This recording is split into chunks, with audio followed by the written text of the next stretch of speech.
नमस्कार, मी श्रुती कुलकर्णी. आपण पाहता एबीपी माझा. या बुलेटिनमध्ये आपले स्वागत. मराठा आंदोलन हे हाताबाहेर गेल्यामुळे मुंबई आज दुपारपर्यंत रिकामी करा असे महत्त्वपूर्ण आदेश हायकोर्टाने राज्य सरकारला दिलेत.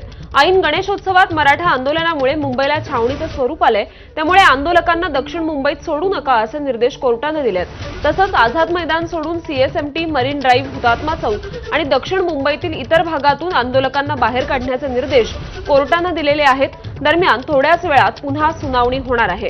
कोर्टाने राज्य सरकारला दिलेल्या आदेशांचं पालन होतंय की नाही याची माहिती हायकोर्टाला दिली जाणार आहे. त्यामुळे आजच्या सुनावणीत काही निर्देश दिले जाणार का याकडे सगळ्यांचं लक्ष लागलंय. मुख्य न्यायमूर्ती श्री चंद्रशेखर आणि न्यायमूर्ती आरती साठे यांच्या खंडपीठासमोर सुनावणी होणार आहे. काल मुंबई उच्च न्यायालयाने दिलेल्या आदेशांचं पालन झालं की नाही याचा अहवाल राज्य सरकारला आज द्यावा लागणार आहे. आणि या सर्व सुनावणी संदर्भात त्याचबरोबर आंदोलनाच्या आतापर्यंतच्या सर्व परिस्थिती संदर्भात अधिक माहिती देतील आपले प्रतिनिधी राजू सोनावणे. राजू,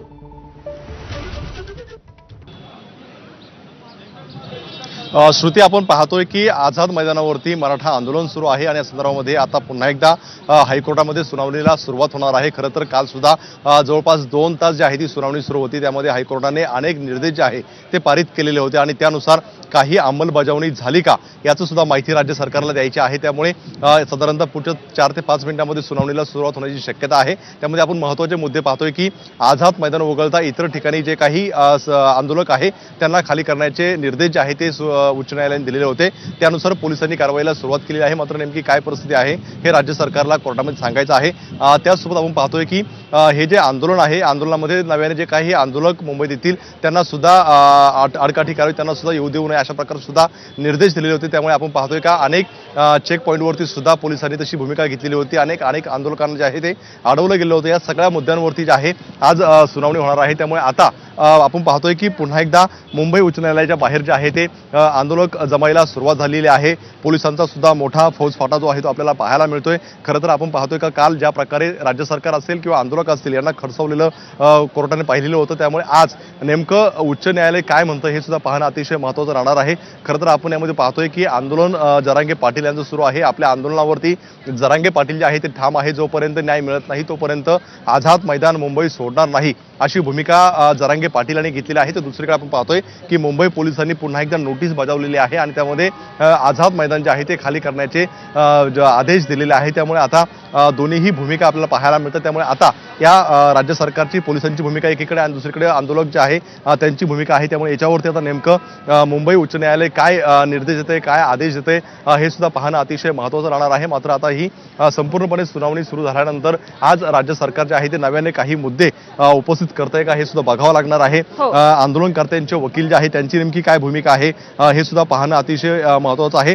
बेंच जे आहे ते बसलेलं आहे आणि आपण पाहतोय की आंदोलनाविरोधात याचिका करणारे एमी फाउंडेशनचे वकील जे आहे ते कोर्टामध्ये दाखल झालेले आहे. त्यामुळे पुढच्या काही वेळामध्ये या संपूर्णपणे सुनावणीला सुरुवात होणार आहे. खरं तर काल ज्या प्रकारे कोर्टाने सांगितलेलं आहे की जे काल निर्देश दिलेले आहे त्याचं पालन होतंय की नाही हे पोलिसांनी, राज्य सरकारने जे आहे ते पुन्हा कोर्टामध्ये सांगायचं आहे. त्यामुळे आता या ठिकाणी सुनावणी सुरू झाल्यानंतर पुन्हा एकदा राज्य सरकारला अंमलबजावणी झाली की नाही याची माहिती जी आहे ती द्यावी लागणार आहे.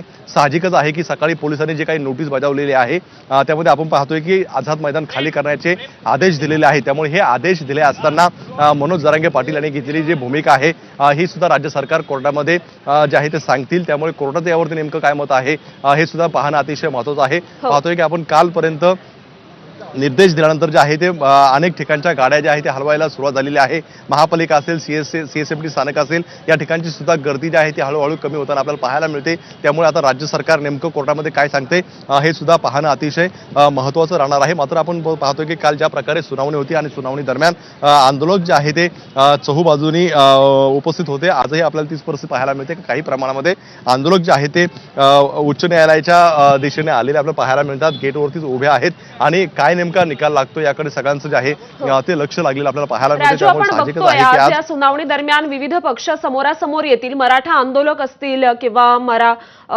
या संदर्भात सरकार देखील आपली भूमिका मांडणार आहे. त्याचबरोबर या आंदोलनाच्या विरोधात ज्यांनी याचिका दाखल केलेली आहे ते सुद्धा काही वकील इथे हजर असल्याचं आपण बघतोय. या विविध पक्षांकडून नेमका काय युक्तिवाद आज कोर्टात होऊ शकतो?